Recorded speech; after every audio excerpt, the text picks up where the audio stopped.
안녕하세요. 자, 이번 시간에는 동력 전자장치 4번 본체 모델링을 해보도록 하겠습니다. 자, 우리 이때까지 했던 본체 모델링하고 달리 이번 동력 4번 같은 경우에는 이렇게 왼쪽과 오른쪽 좌우가 대칭 형태가 아닙니다. 자, 그래서 이때까지 대칭 형태일 때는 이렇게 선을 그려 가지고, 그래서 이 중심점에다가 중심점을 이렇게 일치구속을 해서 그렸던 데 반해서 지금처럼 대칭 형태가 아닐 때는 요 점에서부터 그냥 바로 선을 이렇게 그려 주시는 게 더 편하실 겁니다. 그래서 요거는 중심선으로 만들어 주고, 자, 그 다음에 본체 모양을 보니까 본체가 지금 여기서부터 요런 식으로 생겼어요. 그죠? 자, 요런 식으로 생겼는데, 자, 그래서 우리는 중심선에서부터 요렇게 그려 주기는 할 겁니다. 그래서 여기 가로 길이가 여기서부터 여기까지 거리를 재보면 여기가 62mm가 나오고요. 자, 그래서 치수 여기는 62mm로 주고, 자, 그 다음에 선을 이렇게 그려 주는데 위로 올라가서 내려갔다가 옆으로 가서 이런 식으로 생겼습니다. 그죠? 자, 그런데 요거를 그려줄 때 지금 여기서부터 여기까지 높이가 6mm 이상이 되면 여기가 대각선으로 나왔을 때 대각선으로 그리셔야 되고요. 6mm가 차이가 안 나면 이렇게 수직선으로 그리시면 되는데, 그 이유는 뭐냐면 우리가 여기다가 목깎이를 3mm 주고 여기도 목깎이를 3mm 줄 겁니다. 그럼 목깎이 3mm 3mm가 들어가게 되면 6mm가 되는데, 6mm보다 차이가 작게 나는 경우에는 목깎이를 주게 되면 여기 목깎이가 들어가고 여기 목깎이가 들어가면서 이렇게 자연스럽게 대각선이 생겨지게 돼요. 그래서 여기가 6mm 이상이 차이가 난다면 목깎이를 주고 목깎이를 준다고 해도 대각선이 생겨지지 않거든요. 그래서 그럴 때는 처음부터 대각선으로 그려야 되고, 지금처럼 6mm 차이가 안 날 때는 수직선으로 그리셔도 이 그림을 그리실 수가 있어요. 자, 그래서 지금 여기서 여기까지 거리를 재보니까 대충 한 4mm 정도 나오는 것 같더라고요.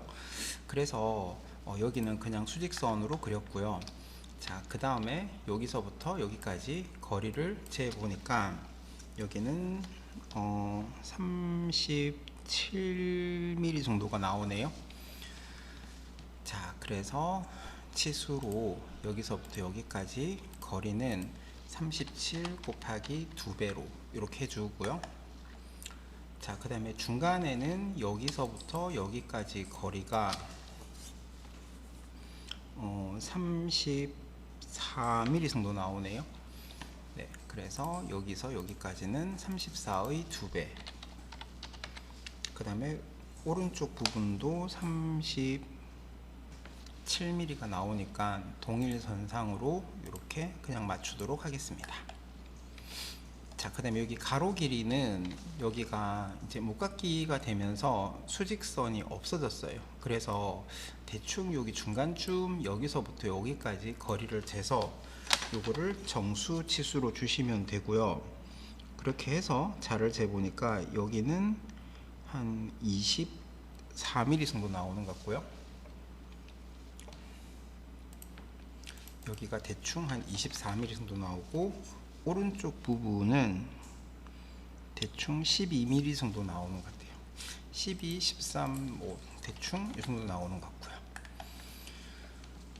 자, 그 다음에 여기는 지금 베어링이 이런 식으로 붙어 있습니다. 그죠? 그래서 안쪽은 이런 식의 형상을 유지하고 있는데, 자, 요거 그릴 때 여기 초록색 점일 때 찍어주게 되면 여기가 중간점이기 때문에 치수가 들어가지 않는다 그랬습니다. 그래서 노란 점이 뜰 때 이런 식으로 대충 그려주시면 되고요. 요거 양쪽에 같은 베어링이 들어가기 때문에 여기랑 여기랑은 동일선상으로 맞추시면 됩니다. 자, 그 다음 여기 들어가는 베어링이 6205라서 규격집에서 6205를 검색을 해줍니다. 자, 이렇게 하면 6205가 자, 스몰 d가 아이고 네, 6205가 자, 스몰 d 값이 25, 라지 d가 52. 그래서 내륜이 25고 외륜이 50이고, 그 다음에 폭이 15고 목각기가 1이라고 되어 있는데, 요거를 이제 시험지에다가 적어 놓습니다. 그래서 이쪽은 베어링의 외륜이 맞닿는 부분이기 때문에 여기는 자로 재시면 안 되고요. 여기서 여기까지 거리는 베어링의 외경인 라지 D 값에 해당하는 52를 입력하셔야 되고요. 자, 그 다음에 여기서부터 여기까지는 그냥 자로 재서 치수를 넣어 주시면 되고요. 여기는 40mm가 나오네요. 그래서 여기서 여기까지는 40mm고요. 자, 그 다음에 요 거리하고 요 거리도 치수를 줘야 되겠죠, 그죠? 그래서 문제지, 여기서부터 여기까지, 또 여기서부터 여기까지 거리를 재서 치수를 넣어주면 되는데, 여기는 왼쪽 부분이 19mm 정도 되고요, 오른쪽도 19mm 정도가 되네요. 자, 그래서 여기 치수가 19고, 그 다음에 여기도 19mm라서 같음으로 맞춰 주셔도 되고 치수를 주셔도 됩니다. 자, 이렇게 하면 이제 완전 구속이 됐죠, 그죠? 자, 그 다음에 바닥에다가 사각형을 그려주는데, 자, 요렇게 사각형을 그려줄 겁니다. 자, 그래서 자, 여기다가 사각형을 이런 식으로 대충 그려주고, 그래서 그 사각형의 가로 길이는 60이고 세로 높이는 9mm 정도가 되네요. 자, 이렇게 한 다음에 요 위치는 여기 바닥에서부터 중심선까지 거리를 재 보니까 여기가 75mm 정도가 나오고요. 그 다음에 여기 끝에서부터 여기까지 거리를 재 보니까 여기가 8mm 정도가 나오네요. 자, 그래서 여기서부터 요 중심, 여기 중심선을 찍어주면 파이가 되고요. 그래서 바닥선이랑 요 중심선의 끝 점을 찍어주면 이렇게 높이 75를 줄 수가 있고, 그다음에 요 선에서 요 선까지 가로 길이가 8mm 정도가 되네요. 자, 이런 식으로 입력하시면 되겠죠, 그죠? 자, 그 다음에 여기 리브가 있는데, 자, 리브는 여기다가 사각형을 대충 그린 다음에, 자, 리브의 위치가 요 끝에서부터 여기까지 거리를 재보면 한 10mm 정도 나오는 것 같고요. 자, 이런 거는 대충 재시면 됩니다.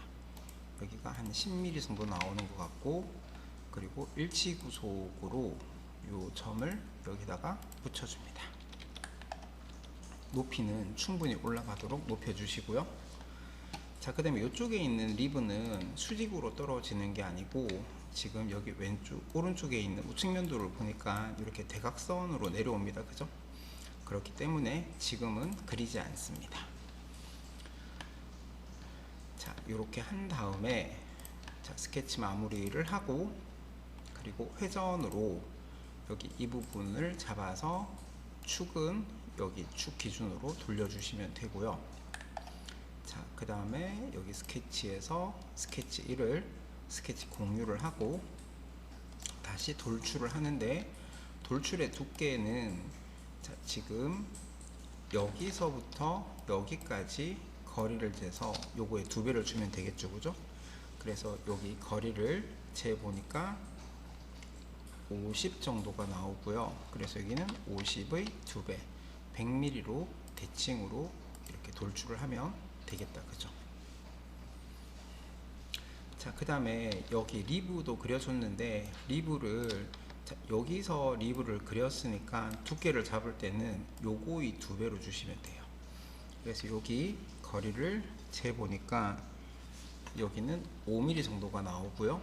그래서 돌출을 할 때 여기를 선택을 하고 대칭으로 5mm의 2배로 주시면 되는 거죠. 자, 여기가 이렇게 튀어나오는 거는 지금은 신경을 안 쓰셔도 됩니다. 자, 그 다음에 또 하나 조심하셔야 되는 게 리브를 그려줄 때 리브의 끝선이 바닥선에 이렇게 들어가게 되면, 즉 여기서부터 여기까지 거리가 있으면 리브를 먼저 돌출을 한 다음에 나중에 목깎이를 하는데, 지금 여기는 목깎이 선에서부터 리브가 올라가고 있어요. 그래서 이럴 때는 목깎이를 먼저 하고 그 다음에 리브를 나중에 작업을 해주는데, 자, 그래서 바닥에 있는 목깎이를 먼저 해줄 건데, 자, 먼저 목깎이를 하기 전에 모서리 목깎이를 할 건데, 자, 여기랑 이렇게 선을 대충 그려가지고 여기서부터 여기까지 거리를 재줍니다. 그래서 선을 이렇게 대충 그려서 치수를 재보니까 여기는 10mm 정도가 나오는데, 자, 이때 여기 뒤쪽은 리브가 내려와 가지고 바로 맞닿는 면이죠, 그죠? 그래서 여기는 지금은 목깎이를 주지 않을 겁니다. 그래서 목깎이를 할 때 여기랑 여기 두 군데만 10mm 목깎이를 주고요. 자, 그 다음에 이제 기본 목깎이, 자, 여기다가 목깎이를 해서 3mm 목깎이를 이렇게 주시는 거죠. 자, 이렇게 하면 이제 둥근 모서리, 목깎이 모서리가 생겨진다, 그죠? 자, 그 다음에 이제 이쪽 면에다가 이제 여기 뒷면 쪽에 있으니까 이 뒷면에서 새 스케치를 해서, 자, 이때 절단 모서리 투영을 해주시고요. 평상 투영을 하게 되면 여기 있는 요 선들을 하나하나 다 찍어줘야 되거든요. 근데 절단 모서리 투영을 하게 되면 요 평면에 있는 모든 모서리들이 한꺼번에 모서리 투영이 되어집니다. 그래서 여기다가 선을 그려줄 때 초록색 점일 때 찍으시면 안 되고요. 초록색 점은 이 선의 끝점이나 중간점을 의미하기 때문에 초록색 점이 아닌 노란 점이 뜰 때 찍어서 여기 노란 점 뜰 때 찍어주고요. 마찬가지로 노란 점에서 노란 점으로 선을 그려준 다음에 접선 구속으로 요 선이랑 요 선이랑 접하게 하고, 여기도 마찬가지로 접하게 하고요. 그 다음에 두 개 길이는 똑같이 맞춰줍니다. 자, 여기는 각도 구속을 주는 게 좋을 것 같은데, 각도를 줄 때 그냥 형상을 보고 대충 각도를 넣어 주시면 돼요. 그래서 여기는 한 20도 정도 주시면 될 것 같고요. 내가 보기에 여기 각도가 조금 안 맞는 것 같다, 그럼 임의로 조정을 하셔도 상관이 없어요. 이거는 그렇게 크게 중요한 게 아니고요. 자, 그래서 이렇게 넣어주고 스케치 마무리를 해서, 자, 돌출을 할 건데, 자, 요거 두 개는 두께는 이제 여기를 보고 돌출을 하면 되겠죠, 그죠? 그래서 여기를 자로 재보니까 10mm 정도가 나오네요. 그래서 이렇게 10mm만큼 돌출을 해줍니다. 자, 이렇게 되는 거죠. 자, 그런 다음에 자, 다시 회전을 한번 해주는데, 여기 안쪽에 있는 이 부분만 잡아서 축은 여기 축을 기준으로 잘라내기로 이렇게 잘라내게 되면 이제 리브 튀어나왔던 부분이 깨끗하게 정리가 되어집니다. 그죠?